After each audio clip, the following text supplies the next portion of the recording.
ठीक है। तो होस्टिंग करने के लिए सबसे पहले तो हमको बहुत सारे वेबसाइट अवेलेबल है होस्टिंग करने के लिए, ऐसा नहीं है कि एक ही अवेलेबल है। जैसे हम लोग जैसे जनरली आपने सुना होगा godaddy.com, अगर तो हम लोग godaddy.com से यहाँ से डोमेन खरीदते हैं। यहीं पे देखो एक होस्टिंग का ऑप्शन आता है, होस्टिंग खरीदते हैं और डोमेन और होस्टिंग खरीद करके उसको चालू करते हैं कोई वेबसाइट को। बिल्कुल वैसे ही, ठीक वैसे ही हम लोग और भी वेबसाइट है, जैसे ब्लू होस्ट नाम की एक वेबसाइट है, इसमें भी हम लोग होस्टिंग खरीद सकते हैं, डोमेन खरीद सकते हैं। ऐसे बहुत सारे और है, होस्टिंगर नाम का एक वेबसाइट है, इसमें भी हम लोग होस्टिंग डोमेन खरीद सकते हैं। ठीक है, ये रहा होस्टिंगर। ठीक है, ऐसे होस्ट गेटर, मतलब काफी सैकड़ों वेबसाइट्स हैं जहां से आप होस्टिंग डोमेन सर्वर खरीद सकते हो और उस पर अपनी वेबसाइट चला सकते हो। बट अगर फ्री में चलाना हो, अपने लर्निंग पर्पज से, सीखने के पर्पज से अगर आप चलाना चाहते हैं, तो अगर आप लर्निंग पर्पज से चलाना चाहते हैं अपनी वेबसाइट, तो भी कई सारी वेबसाइट हैं। अपने मान लीजिए हमने एक वेबसाइट बनाई, उसको होस्ट करना है, तो बहुत सारी चीजें हैं। तो जैसे कि एक इन्फिनिटी होती है, इन्फिनिटी का मैंने एक वीडियो भेजा भी था। इन्फिनिटी फ्री नाम की एक वेबसाइट है, इन्फिनिटी फ्री, देखो आ गया नाम, ऊपर ही लिखा हुआ है क्या, free web hosting with PHP and MySQL। तो इस पे क्लिक करोगे, सिंपल एक लॉगिन रजिस्ट्रेशन का एक बेसिक सा प्रोसेस है और उसके बाद आपका वेबसाइट जो है लाइव हो, मतलब उसमें सिस्टम मिल जाएगा, उसमें फाइल मैनेजर में अपना डेटा अपलोड कर देना है, हो जाएगा काम। बट हम लोग ये थोड़ा सा अच्छा काम नहीं करता, अच्छा का मतलब उतना बेहतर काम नहीं करता है, तो हम लोग थोड़ा सा कुछ बेहतर यूज करेंगे। वो है एक और है 000 वेब होस्ट।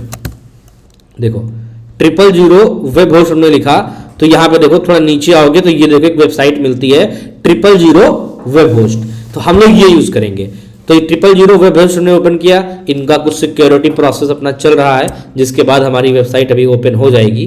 तो जो भी सिक्योरिटी वगैरह थी चेक हो गई और हम आ गए यहाँ पे। यहाँ हमें अपने को क्या करना है, साइन इन करना है, मतलब एक तरीके से अपना अकाउंट बना करके उसके अंदर जाना है। ये लोग पेड होस्टिंग भी देते हैं, ऐसा नहीं है, क्योंकि ये लोग देखो यहाँ पे लिखा हुआ भी है कि ये, आप ध्यान से देखिए, 000 web host powered by Hostinger. Hostinger जो मैंने दिखाई थी कंपनी, ये कंपनी भी होस्टिंग देती है और ये भी होस्टिंगर के थ्रू ही देते हैं, लेकिन ये हमको फ्री में भी देते हैं, बस इतना अंतर है।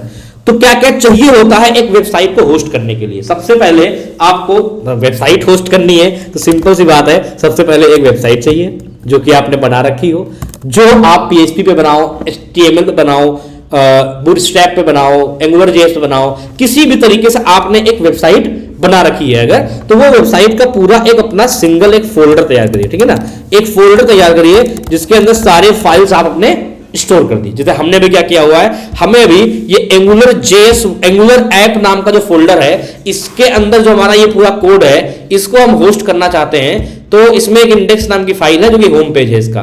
तो एंगुलर ऐप फोल्डर में मैंने सब कुछ अपना रखा हुआ है, इसे मुझे होस्ट करना है। तो सबसे पहला स्टेप क्या है, आपको याद रखना है कि एक फोल्डर बनाइए जिसके अंदर सारे अपने फाइल्स रखिए जिनको आप चाहते हैं होस्ट करना। सेकेंड स्टेप होता है, अगर हम लोग एक फ्री होस्टिंग कर रहे हैं तो उसका भी प्रोसेस यही होता लगभग है, पेड में यही होता है। सबसे पहले हमें एक डोमेन चाहिए होता है। नंबर 1 क्या है, हमें एक डोमेन चाहिए।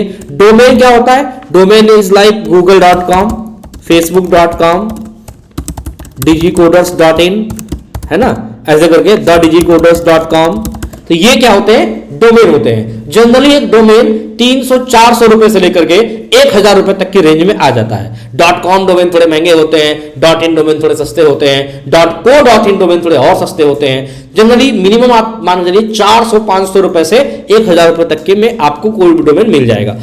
फॉर एग्जाम्पल जैसे मैंने अपनी वेबसाइट बना रखी है himansukashyap.com नाम से, ठीक है। तो ये मैंने ऐसे, आप मान लो को डोमेन लेना है तो आपको कहां जाना है, गूगल पे भी जा सकते हो डोमेन लेने के लिए। मैं मान लो GoDaddy का यूज कर लेता हूं, जैसे ये देखो, ये हमारी वेबसाइट चल रही है himansukashyap.com नाम से। ऐसे आप लोग भी अपनी अपनी वेबसाइट बना के एक 400-500 रुपए का डोमेन लेकर के चालू कर सकते हैं, ठीक है। इससे एक अच्छा इंपैक्ट आता है मार्केट में। जब आप अपनी CV में अपनी वेबसाइट मेंशन करेंगे, रिज्यूम में अपनी वेबसाइट मेंशन करेंगे, तो लोग देखने जाएंगे आपकी वेबसाइट में क्या है। तो जो कंपनी में आपकी इंटरव्यू होने वाला होगा आपका, वो कंपनी आपका CV भी देखेगी और आपकी वेबसाइट भी देखेगी। तो थोड़ा सा आप अपने आप पे एक अच्छी प्रोफाइल प्रेजेंट करते हैं, ठीक है ना। तो यहाँ पे मैंने अपना रिज्यूम भी डाल रखा है, ठीक है, अपनी बाकी डिटेल भी डाल रखी है, अपना पढ़ाई लिखाई, एड्रेस और कहाँ क्या हमें आता है, क्या हमने किया है, ये सब हमने डाल रखा है यहाँ पे, ठीक है। अब हम क्या करेंगे, अब हम लोग डोमेन आपको बताते हैं। तो डोमेन लेने के लिए जितनी भी मैंने वेबसाइट बताई थी, गोडैडी, ब्लू होस्ट, ये सब में होस्टिंग, ये सब डोमेन प्रोवाइड करते हैं। अच्छा, हम भी डोमेन प्रोवाइड करते हैं। अगर आप डिजीकोडर्स टेक्नोलॉजीज, एक वेबसाइट हमारी बनी हुई है digicoderstechnologies.com, इस पे जाएंगे तो आप यहां से भी डोमेन खरीद सकते हैं। तो यहां पे आप गए और यहां पे देखिए हमने डोमेन नाम, हम यहां पे ऑप्शन आ गया कि डोमेन नेम खरीद सकते हैं। तो हम डोमेन नेम हम खरीदना चाहते हैं, तो आप मान लो किसी भी नाम का डोमेन खरीदना चाहते हो, तो मैंने लिखा डिजीकोडर्स ट्रेनिंग, डिजीकोडर्स ट्रेनिंग नाम से मैंने सर्च किया। तो इस नाम से देखो बहुत सारे डोमेन मिल जाएंगे। बहुत सारे का मतलब एक ही नाम के मल्टीपल डोमेन भी होते हैं, बट विद डिफरेंट एक्सटेंशन। जो डिजीकोडर्स ट्रेनिंग.com नाम का डोमेन अवेलेबल है, दिखा रहा है, तो ये डोमेन आप ले सकते हैं 719 रुपए में। ठीक है, इससे सस्ता भी मिल सकता है मे बी, बट मुझे लगता है .com डोमेन सबसे सस्ता यही है। इससे सस्ता .com डोमेन नहीं मिलेगा, .in मिल जाते हैं इससे सस्ते। अब देखो ये .in देखो थोड़ा यहां पे महंगा दिखा रहा है, बट अलग अलग वेबसाइट में सस्ता है ये। आप जरूरी नहीं है कि आप इसी वेबसाइट से लें या गोडैडी से लें या होस्टिंगर से लें। आप कोई भी डोमेन लेना होता है 4-6 जगह देख लो, जहां ठीक ठाक आपको रेट में मिल रहा हो वहां से ले लो। बट हाँ, इन जनरल 500-700 रुपए तो खर्च करने पड़ेंगे एक डोमेन के लिए। तो सबसे पहले हमें क्या चाहिए, यहां से डोमेन सर्च किया, इसको ऐड टू कार्ट किया, और ऐसे ही किसी भी वेबसाइट पे जाओगे, डोमेन नेम सर्च करोगे, कार्ट में ऐड करोगे और आपको फिर पेमेंट करना है। तो ये डोमेन नेम चाहिए हमको, डोमेन नेम समझ गए आप। अब हमें चाहिए होस्टिंग। होस्टिंग क्या होता है? होस्टिंग एक तरह का स्पेस होता है। जैसे ये वेबसाइट हमारे लैपटॉप में चल रही है, तो हमने इसको अपने लैपटॉप में रखा हुआ है तभी चल रही है। अब इसको रखने के लिए जो 2-4-10 MB का स्पेस चाहिए, वो हार्ड डिस्क का ही तो कंज्यूम हो रहा है। तो इसकी तरह से हम लोगों को एक सर्वर पे, इंटरनेट पे स्पेस चाहिए, जहां पर हम ये अपना फोल्डर रख सके। और उस फोल्डर का एड्रेस क्या होगा? उस फोल्डर का एड्रेस होगा ये डोमेन नेम। तो अगर ये डोमेन नेम कोई गूगल में सर्च करेगा, इंटरनेट पे डालेगा, तो वो फोल्डर में जो वेबसाइट रखी होगी वो चल जाएगी। तो एक तरीके से हमें अपनी ये वेबसाइट का जो फोल्डर है या जो कोड है, उस कोड को सर्वर पे या इंटरनेट पे रखने के लिए क्या चाहिए होता है? होस्टिंग। होस्टिंग का कीमत, अब होस्टिंग भी कई तरह के होते हैं, लाइनक्स होस्टिंग या विंडोज होस्टिंग। ठीक है ना, लाइनक्स होस्टिंग होता है, विंडोज होस्टिंग होता है। ठीक है, तो जनरली अगर हम लोग PHP यूज कर रहे हैं तो PHP दोनों पे चल जाता है, लाइनक्स पे भी चलता है PHP और विंडोज पे भी चलता है। जब हम लोग लाइनक्स होस्टिंग लेते हैं तो हमको जो होस्टिंग जहां से हम लोग लेते हैं, वो लोग हमें cPanel नाम की एक चीज देते हैं। तो cPanel क्या है? cPanel एक तरह का सॉफ्टवेयर है, जिस सॉफ्टवेयर में हम लोग मैनेज करते हैं अपनी वेबसाइट को होस्ट करना, उसके फाइल्स को मैनेज करना, उसमें कोई नए फाइल डालना, कुछ डिलीट करना, कुछ क्रिएट करना, ये सब चीजें कहां मैनेज करोगे आप? cPanel में। cPanel एक बना बनाया सॉफ्टवेयर है, जिसमें आप अपनी वेबसाइट का डेटाबेस, अपनी वेबसाइट का कोड रखोगे, वही हैंडल करोगे। कल को कुछ चेंज करना है तो वही करोगे। तो जब cPanel की बात आए कभी, तो मतलब आप समझ जाएगा कि ये क्या है, एक लाइनक्स होस्टिंग है। और विंडोज होस्टिंग जो होती है, उनमें प्लेस्क नाम का एक पैनल मिलता है, मतलब प्लेस्क नाम का सॉफ्टवेयर मिलता है। तो ये दो चीजें होती हैं। अब आप इसमें से कोई भी ले सकते हैं। PHP दोनों पे चलता है, लेकिन मान लीजिए आपने वेबसाइट .NET में बनाई, तो .NET इसमें नहीं चलेगा, लाइनक्स में। .NET सिर्फ और सिर्फ विंडोज में चलेगा। ठीक है, लेकिन PHP की वेबसाइट दोनों में चल जाती है। ठीक है, क्यों? cPanel में जो सर्वर होता है वो अपाचे सर्वर होता है, और प्लेस्क पैनल में जो सर्वर होता है वो IIS सर्वर होता है। अपाचे सर्वर जो हमारा वैम्प या जैम्प में होता है, और IIS सर्वर होता है जो माइक्रोसॉफ्ट का है, जो .NET में होता है। IIS सर्वर पे PHP और .NET दोनों लैंग्वेज चल जाती हैं, लेकिन cPanel में जो है, मतलब अपाचे में आपका PHP चल जाता है, .NET नहीं चल सकता। बट cPanel में ये यूं कह लो, अपाचे सर्वर में पाइथन चल जाता है, जावा के लिए भी उसी में इंस्टॉल किया जाता है एक सॉफ्टवेयर अलग से, जावा भी रन करवा सकते हैं आप उसी सर्वर पे। ठीक है, तो पर्ल एक लैंग्वेज आपने सुनी हो कभी, अगर पर्ल भी चल जाता है इसी में, cPanel में। तो हम लोग अभी तो PHP पे काम कर रहे हैं, तो हम कोई भी ले सकते हैं, बट हम लोगों को जो फ्री वाला मिलता है वो cPanel ही मिलता है। ठीक है, तो हमें ये दो चीजें मात्र चाहिए और हम अपनी वेबसाइट को होस्ट कर सकते हैं। बट अभी के लिए दो चीजें हमें ये फ्री वाले लोग दे देंगे। तो हम ये फ्री वाली वेबसाइट पे जाते हैं, यहाँ पे देखते हैं कैसे करना है। तो यहाँ गेट स्टार्टेड पे मैंने क्लिक किया, तो यहाँ पे देखो कई सारे ऑप्शन आ रहे हैं। ये कह रहे हैं 0 रुपए दो, फ्री वाला लो, या सिंगल शेयर्ड होस्टिंग लो, या प्रीमियम शेयर्ड होस्टिंग लो, या बिजनेस शेयर्ड होस्टिंग लो। सब में देखिए अलग अलग ऑफर बता रहे हैं ये कि इसमें एक वेबसाइट चला सकते हो, इसमें अनलिमिटेड नंबर ऑफ वेबसाइट चला सकते हो, इसमें 30 GB स्पेस मिलेगा, इसमें 100 GB स्पेस मिलेगा, इसमें लिमिटेड बैंडविड्थ मिलेगी 100 GB की, इसमें अनलिमिटेड बैंडविड्थ मिलेगी। बैंडविड्थ का मतलब होता है नंबर ऑफ यूजर्स जो है कितने कंज्यूम कर सकते हैं डेटा को, ये बैंडविड्थ का एक पार्ट होता है। इसमें वो फ्री वाले में कह रहे हैं 300 MB का स्पेस मात्र देंगे और 3 GB का ही बैंडविड्थ देंगे, ईमेल आईडी नहीं देंगे और ये सपोर्ट भी नहीं देंगे। मतलब जो करना है खुद से करना है। यहाँ पे देखिए एक ईमेल आईडी देंगे 24/7/365, मतलब हमेशा सपोर्ट देंगे, डोमेन फ्री नहीं देंगे। बट इसमें कह रहे हैं एक डोमेन भी फ्री देंगे, मतलब अगर आप ये वाली होस्टिंग खरीदते हैं तो डोमेन अलग से नहीं लेना है, इसी पैसे में होस्टिंग भी मिल जाएगा और डोमेन भी मिल जाएगा। हाँ ये फ्री नहीं, पढ़ो पढ़ो क्या लिखा है, वो फ्री है। फ्री वाले में इतना मिल रहा है और इतना पैसा दोगे तो इतना सब मिलेगा फीचर। हाँ डोमेन इसी पैसे मिल जाएगा, बात तो ये है। वरना आप चाहो तो डोमेन अलग से ले लो और ये सस्ता वाला ले लो, फिर ये है। ठीक है, तो अब हम लोग क्या करेंगे, ये फ्री वेब होस्टिंग है, इसको हम लोग यूज करेंगे। तो फ्री साइन अप पे क्लिक करते हैं, सिंपल है। हम कोई ऐसा काम नहीं कर रहे जो आप ना कर पाए या बहुत ज्यादा दिक्कत आए। इसमें अपनी एक ईमेल आईडी डालनी है, ठीक है। तो हम अपनी सदा पब्लिक वाली ईमेल आईडी जो हमारी है, जो दुनिया को पता है, वही डाल देते हैं, हिमांशु कश्यप। अब ये ऐसी ईमेल आईडी जिसका पासवर्ड कम से कम 1000 लोगों के पास होगा। हाँ पता नहीं कौन क्या इसका यूज कर रहा हो, दुरुपयोग भी कर सकता है कोई, बट ना ही करे तो अच्छा है। तो हिमांशु कश्यप .gpu@gmail.com करके मेरी ईमेल आईडी डाल दी मैंने। पासवर्ड मैं बना रहा हूं अपना, तो आप पासवर्ड चाहे तो रैंडम जनरेट कर सकते हैं या आप चाहे तो अपना खुद से बना सकते हैं। तो मैं अभी बना देता हूं। तो मैंने इसका पासवर्ड डाल दिया कैपिटल में H Himanshu @12345, capital H Himanshu, बाकी स्मॉल में डाल रहा हूं मैं। आप लोग अपना अपना ही बनाना, बाद में बनाना। अभी हम बता दे रहे हैं पासवर्ड, बट इसका मतलब यही है कि इसको यूज नहीं करना, क्योंकि एक में एक ही वेबसाइट होस्ट हो सकती है। जो मैं लॉगिन करूंगा इसमें एक ही वेबसाइट हो सकती है, होस्ट हो पाएगी। आपको इसका मतलब ये हुआ कि मल्टीपल वेबसाइट होस्ट करने के लिए अलग अलग ईमेल आईडी चाहिए होंगे, ताकि अलग अलग अकाउंट यहां बना सको आप अलग अलग वेबसाइट के लिए। तो मैंने साइन अप कर दिया सिंपली, जो भी इन्होंने आईडी पासवर्ड मांगा था। तो ये साइन अप था, साइन इन था, साइन अप था, ठीक है। तो बस हो गया, बड़ा ही सिंपल था।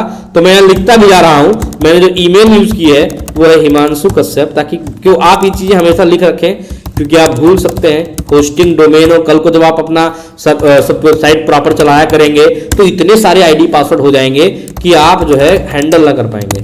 इसलिए आप अच्छा रहेगा कि हमेशा लिख के रखें। तो ये हमने 000 वेब होस्ट पर लॉगिन कर लिया। अभी आप सिर्फ देखिए, मत करिए अभी कुछ भी। तो देखो ये कह रहा है कुछ समथिंग, कहानी बता रहा है हमें।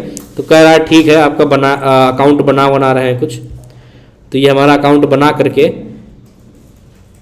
फिर हमें अभी अंदर लेके जाएगा, और ये कह रहा है क्रोम को यूज करो। चलो भाई, इसका कहने का मतलब ये है कि आप जो है, मैं मोजिला पे कर रहा था, बट ये कह रहा है कि क्रोम को यूज करो। कोई बात नहीं, हम क्रोम पे जाते हैं, एक क्रोम पे 000 वेब होस्ट ओपन करते हैं और यहां से हम इसको बंद कर देते हैं। तो क्रोम पे चले जाते हैं, कोई बड़ी बात नहीं इसमें। यहाँ पे हम ओपन करते हैं क्रोम पे इसको, मोजिला वाले पे बाकी चीज़ चलने देते हैं, उससे कोई दिक्कत नहीं है। तो ये रहा क्रोम। यहाँ अब साइन इन करते हैं, क्योंकि साइन अप हमारा हो चुका है। अब साइन इन करते हैं, तो ये अपनी ईमेल आईडी मैंने डाली, हिमांशु कश्यप .gpu@gmail.com। आप तो फोकस कीजिए सामने, अभी आप कीजिए मत, कोई लोग करने के लिए बहुत टाइम रहेगा आपके पास, सीख लीजिए पहले। तो ये मैंने लॉगिन किया, तो कुछ बता नहीं रहा है, कुछ गलत हमसे हुआ है। H कैपिटल था, 1 2 3 4 5 ही था, मैंने वही डाला है। ठीक है, हो गया लॉगिन। मैंने शायद पिछली बार गलत डाल दिया हो, मैंने आईडी पासवर्ड में सेव कर दिया, क्योंकि हम भूलते बहुत तेज हैं। ठीक है, तो हम लोगों का ये लॉगिन हो रहा था, इसमें तो लॉगिन हो जाना चाहिए था, इसमें क्यों टाइम ले रहा है। ओके, कह रहा है कि एक कंफर्मेशन मेल सेंड किया है, वेरीफाई करना पड़ेगा, पहले मेल पे जाना पड़ेगा अपने को। तो मैं मोबाइल में काम कर लेता हूँ। मोबाइल में ईमेल लॉगिन होगी, लैपटॉप में लॉगिन करना पड़ेगा, मोबाइल में ऑलरेडी लॉगिन है और बस क्लिक करना है। एक वेरीफाई बटन आ गई है, बस क्लिक किया मैंने, क्लिक करते ही ये वेरीफाई कर दिया ईमेल आईडी हमारी।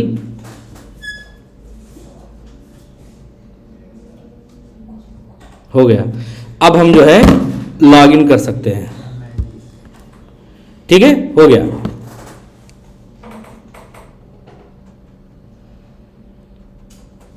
ठीक है, अब ये कह रहा है, कुछ चीजें बता रहा है कि क्या करना है, लर्न वेब डेवलपमेंट और फलाना ढमाका कुछ बता रहा है, बट हम चलो इसी पे क्लिक कर लेते हैं, कंटिन्यू करते हैं। वेबसाइट का नाम पूछ रहा है, तो वेबसाइट का नाम हमने डाला अपना एंगुलर ऐप। पासवर्ड ही अपने आप जनरेट कर रहा है, तो चलो इसका हम नाम कहीं सेव कर लेते हैं। वेबसाइट का नाम ये इसने पूछा था, वेबसाइट नेम, तो हम एंगुलर जेएस का जो हमने ऐप बनाया था वही होस्ट करेंगे। पासवर्ड, और ये पासवर्ड कॉपी करके यहाँ पेस्ट कर लेते हैं, हम सबमिट कर देते हैं। ठीक है, another website with this name already exist, तो कुछ अलग रखना पड़ेगा। तो मैंने रखा डिजी कोडर्स एंगुलर 2021, तो थोड़ा सा मैंने चेंज किया नाम में। मैं बस ऐसे रैंडम ऐसा नाम रख दिया जो किसी ने लिया ना हो, है ना, और ये नाम तो नहीं लिया होगा किसी ने।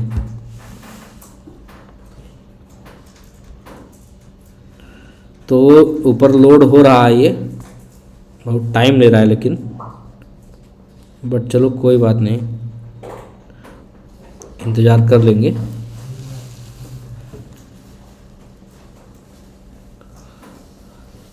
तो अभी ये हमको एक यूआरएल डोमेन वगैरह सब दे देगा, मेरे हिसाब से तो दे देना चाहिए इसको। ठीक है, use website builder, install WordPress, upload your site. तो यहाँ पे 3 ऑप्शन दे रहा है कि इनका वेबसाइट बिल्डर है वो यूज़ कर लो, या वर्डप्रेस इंस्टॉल कर लो। वर्डप्रेस एक CMS होता है, कंटेंट मैनेजमेंट सिस्टम, आगे आपको बताया भी जाएगा। Upload your website, upload your website पे क्लिक करेंगे और ये हमको पता है कहाँ लेके आ गया, ये हमको लेके आ गया फाइल मैनेजर में, सीधा सीधा। बढ़िया है, ये तो बहुत सस्ते में काम कर दिया। ठीक है, तो ये देखो हमको एक लिंक ये दे दिया है, देख रहे हैं आप, ये हमको इसने लिंक दे दी है हमारी। अब देखो इसमें हम पब्लिक HTML में जाएंगे, ध्यान देना आपको, पब्लिक HTML में गए और यहां अपनी फाइल अपलोड करेंगे। कैसे, ये अपलोड फाइल का ऑप्शन आ रहा है, यहां फाइल अपलोड करनी है। तो मैं क्या कर रहा हूं, एंगुलर ऐप को मैं कंप्रेस कर रहा हूं, कंप्रेस कर दिया मैंने, ताकि एक ही फाइल में हो जाए, क्योंकि फोल्डर के अंदर बहुत फाइल होती हैं, तो मैंने कंप्रेस कर दिया। आप लोग कंप्रेस कर सकते हैं, राइट क्लिक करके विंडो, उसमें आएगा फोल्डर के ऊपर राइट क्लिक करोगे, ऑप्शन आएगा सेंड, सेंड में आएगा ऑप्शन, सेंड टू में आएगा ऑप्शन कि सेंड टू कंप्रेस्ड फोल्डर। तो यहाँ क्लिक किया मैंने सेलेक्ट फाइल पे और अपने डेस्कटॉप पे htdocs में ये रहा एंगुलर ऐप जो मैंने अभी जस्ट कंप्रेस किया था, ओपन कर दिया, अपलोड पे लगा दिया, अपलोड हो रहा है, हो गया है, बढ़िया। अब इसको जिप को यहां एक्सट्रैक्ट करेंगे, जिप पे राइट क्लिक करेंगे, ऑप्शन आएगा एक्सट्रैक्ट, एक्सट्रैक्ट कर देते हैं पहले हम इसको, फिर हम एक्सट्रैक्ट करेंगे तो ये एक और फोल्डर के अंदर चला जाएगा। ठीक है, तो यहां पे कह रहा है कि इस नाम की कोई फाइल या नहीं है। ओके, तो हमें लगता है कि ये एक हमें फोल्डर बनाना पड़ेगा क्या पहले, हाँ, तो हमें क्या करना पड़ेगा, हमें यहां एक पहले नया फोल्डर बनाना पड़ेगा। ये न्यू फोल्डर का बटन है, तो मैंने इसका नाम दिया एंगुलर ऐप, क्रिएट किया मैंने फोल्डर को, और एंगुलर ऐप फोल्डर में हम जो है इसको वो करेंगे। तो यहाँ पे एक्सट्रैक्ट करते हैं। अच्छा, एंगुलर ऐप नाम से 2 फोल्डर हो चुके हैं, तो पुराने वाला दूसरा वाला डिलीट कर देते हैं हमें। तो ये डिलीट कर दिया हमने, क्योंकि हमसे 2 बन गए होंगे, या फिर उसने ऑटोमेटिक क्रिएट कर दिया लग रहा है। इस पे हमने एक्सट्रैक्ट किया, किस में एक्सट्रैक्ट करेंगे, एंगुलर ऐप में। कह रहा इनवैलिड फाइल नेम,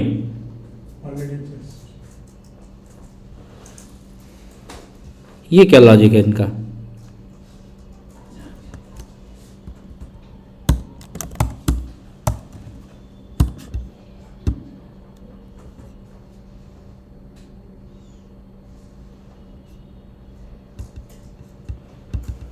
ये कह रहा है कि इस फाइल को ये ओपन नहीं कर सकता, तो कुछ तो लफड़ा है। ये सब डिलीट करते हैं, इसमें खाली जिप फाइल रखते हैं, बाकी सब मैं डिलीट कर रहा हूँ। चेक करते हैं एक बार कि क्यों ये कर नहीं पा रहा है, इसको ये एक्सट्रैक्ट नहीं कर पा रहा है। इसका कहना है कि ये एक्सट्रैक्ट नहीं कर पा रहा है इसको, तो मैं अगेन एक ट्राई करता हूँ एक्सट्रैक्ट करने का। और ये कह रहा है define dot as your location if you want to extract complete folder in the current folder. मैंने डॉट लिख दिया और एक्सट्रैक्ट कर दिया, तो कह रहा है FTP put can't open that file, no such file और डायरेक्टरी है। तो नाटक कर रहा है। और एक एक करके अपलोड करेंगे ना तो दिक्कत आएगी ये कि इतने सारे अपलोड होंगे तो मतलब एक एक करके अपलोड करना मुश्किल है। जिप से ही अपलोड होता है, एक ही बार में हो जाता है जिप से अपलोड, बट ये अपलोड करने में कुछ दिक्कत बता रहा है। इसकी परमिशंस देखते हैं, शायद इसकी वजह से हो रहा हो। एक बार जो इसको सारी परमिशन देते हैं, अब एक्सट्रैक्ट करके देखते हैं, शायद इसकी वजह से दिक्कत कर रहा था ये। तो डॉट मैंने लिखा क्योंकि ऊपर लिखा हुआ है कि डॉट लिखो तो करंट लोकेशन पे करेगा, बट ये अभी भी नहीं कर रहा है। कोई ऑप्शन ऊपर और है कुछ, देखते हैं। ओपन करते हैं इसको। ओके, इसके हिसाब से ये सब करप्ट हो गया। करप्ट नहीं हुआ एक्चुअली। इसको डिलीट करते हैं और फिर नए सिरे से करके देखते हैं अपलोड में। एक्चुअली अगर अपलोड में फोल्डर अपलोड करने का ऑप्शन होगा तो अच्छा था, बट यहाँ फोल्डर नहीं फाइल अपलोड करने का ऑप्शन है। एक बार फिर अपलोड करके देख लेते हैं, शायद कुछ दिक्कत हुई हो पिछली बार। एक और ट्राई कर लेते हैं, नहीं तो एक एक फाइल करना तो बहुत मुश्किल है। कितने सारे फाइल हो गए हैं उसमें, एक एक फाइल होगा तो बहुत टाइम लग जाएगा करने में।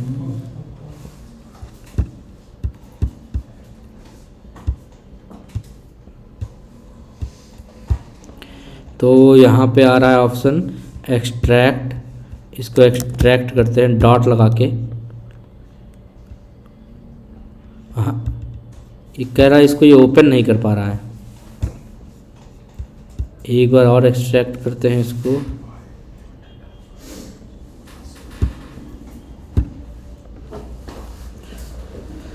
अभी भी कह रहा है कि ये जो है कर नहीं पा रहा है। इसने फोल्डर तो बना दिया होगा एक अलग से, हाँ फोल्डर बना दिया इसने, बट इस फोल्डर में फाइल्स जा नहीं रहे।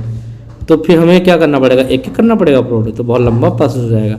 देखते हैं, इसका एक तरीका और होता है। मैं फिर एक थोड़ा सा एडवांस में जा रहा हूँ कि इसमें अगर FTP का सिस्टम होता हो तो हम फाइलजिला नाम का सॉफ्टवेयर होता है उससे कर सकते हैं।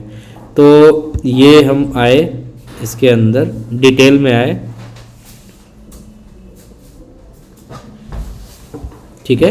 यहाँ देखते हैं कि FTP का ऑप्शन है क्या, टूल्स, फाइल मैनेजर, डेटाबेस और फाइल ईमेल मैनेजर, ये सब नहीं चाहिए हमको। Website setting, general, static, security, cron job, redirect, इसमें कुछ नहीं करना है। बस इतने ही लोगों ने ऑप्शन दिए हुए हैं।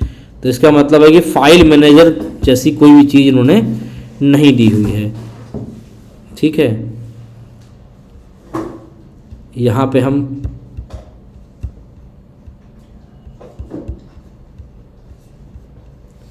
फाइल मैनेजर है इनका, लेकिन FTP अलग से नहीं दिया हुआ है। अगर FTP का ID पासवर्ड अलग से दे देते तो फाइलजिला नाम का सॉफ्टवेयर होता है, उसमें हम इसको ओपन कर सकते थे, बट इन लोगों ने गड़बड़ कर रखा है ये चीज़। एक एक फाइल अपलोड करना थोड़ा मुश्किल की बात है, क्योंकि इसके अंदर CSS में भी एक फ़ाइल है और बहुत कुछ है। ओके, शायद फोल्डर भी काम कर रहा है क्या, मैंने मूव किया है। देखो मैं क्या किया, मैंने ये सारे फाइल फोल्डर सेलेक्ट किए और यहाँ से इसको मूव करके इधर डाल दिया, ड्रैग एंड ड्रॉप कर दिया। तो देखते हैं अगर काम कर रहा है तो अच्छी बात है,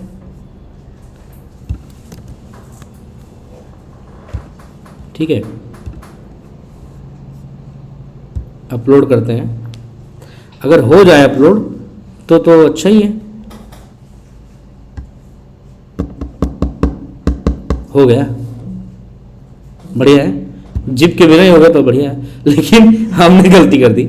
हमको ये सब करना था पब्लिक HTML के अंदर, पब्लिक HTML के अंदर करना था, बाहर कर दिया मैंने, ये मेरी गलती है। तो बाहर से सब कुछ सेलेक्ट करते हैं। ये आप, अच्छा मैं आपको फिर से बताता कि आपको कंफ्यूज ना हो, तो मैं पब्लिक HTML छोड़ के बाकी सब एक बार डिलीट कर रहा हूँ ताकि आप लोग को आसान हो जाए। पब्लिक HTML के अंदर आया मैं पहले, और यहाँ आकर के अब इसको मूव किया ऐसे, ठीक है, अपलोड कर दिया, तो ये अपलोड कर रहा है, तो अच्छी बात है। अगर हो गया तो बढ़िया है। मूव करने से आप लोग भी कर लीजिएगा ऐसे ही कि विंडो खोलिएगा, उसमें जो फोल्डर सारे सेलेक्ट करिएगा और ऐसे खींच करके इधर डाल दीजिएगा, हो जाएगा काम। हो गया काम। अब index.html रन करा के देखते हैं। रन कहाँ से कराएंगे पता है? रन कराएंगे हम लोग वेबसाइट एड्रेस, देखते हैं इसका क्या है। सेट वेबसाइट एड्रेस का ऑप्शन आ रहा है। सेट का मतलब वो शायद चेंज कर सकते हैं क्या? नहीं, चेंज नहीं कर सकते। ठीक है, तो हम लोग अपने उसमें आते हैं, तो हमारी वेबसाइट क्या है, तो माई साइट में आएंगे, यहाँ लिंक देगा ये। माई साइट में आए, माई साइट में ये लिंक आ रही है, ये हमारी वेबसाइट बन गई है। अब ये वेबसाइट पे कह रहा है कि सिक्योरिटी नहीं है वेबसाइट पे लगी हुई, तो वो तो देखो डेंजरस है, क्योंकि फ्री वाले हैं तो फ्री वाले ही होते हैं। तो मैं जा रहा हूँ विजिट अनसेफ वेबसाइट, अनसेफ में चला गया। देखो हमारी वेबसाइट चल गई ऑनलाइन, ठीक है, यही हम लोगों ने बनाया था। अब ये ऑनलाइन चल रहा है, या अब ये मोजिला में भी चल जाएगा क्योंकि अब तो होस्ट हो चुका है। तो अब मैं यहाँ से बंद कर रहा हूँ, आप लोग एक कर लीजिएगा, और इसको मैंने बंद कर दिया, मोजिला में ओपन किया। तो अभी जो आप देख रहे हैं, अभी तक जो ऐसा आप देखते थे वो लोकल लाइव सर्वर चलता था, अब जो ये चल रहा है ये होस्टेड है। मैं आपको भी लिंक भी भेज दूंगा, चेक कर लीजिएगा। ये देखो काम भी कर रहा है पूरा, है ना, ये हमारा एंगुलर JS से काम भी कर रहा है। जैसे मैंने अमित लिखा तो देखो एनिमेशन होकर के सर्च भी हो रहा है, अमित मिटाया तो देखो बाकी के जो भी आ जाएंगे एनिमेट होकर के, काम कर रहा है प्रॉपर। यहाँ मैं ऐड करूंगा, ऐड भी हो जाएगा, दूसरे पे जाऊंगा, ये सब चल रहा है, ठीक है ना। अब ये हमारा होस्ट हो चुका है। इसका लिंक हालांकि मैंने वो बड़ा बना दिया है, digicoders angular 2021.000webhost.com, ये तो वो लोग बना के देते हैं, लेकिन हमारा ऑनलाइन इस टाइप में चल रहा है। ऐसे आप जो भी वेबसाइट आपने बनाई हो या आप बना के रखें उसको होस्ट कर दीजिए। अब मान लो उसमें डेटाबेस कनेक्ट करना है तो डेटाबेस भी कनेक्ट होता है। वहीं पर जहां पे हम फाइल मैनेजर में गए थे, वही PHP माई एडमिन का भी ऑप्शन आता है, वहां आप डेटाबेस क्रिएट करके अपना डेटाबेस भी वहां बना सकते हैं और अपनी वेबसाइट भी वहां बना सकते हैं। पूरी कोडिंग वहीं भी कर सकते हैं, ठीक है। तो वो हम डेटाबेस वाला हम किसी और बार बता देंगे, किसी और टाइम पे। अभी आप बिना डेटाबेस वाली वेबसाइट्स को होस्ट करना सीखिए।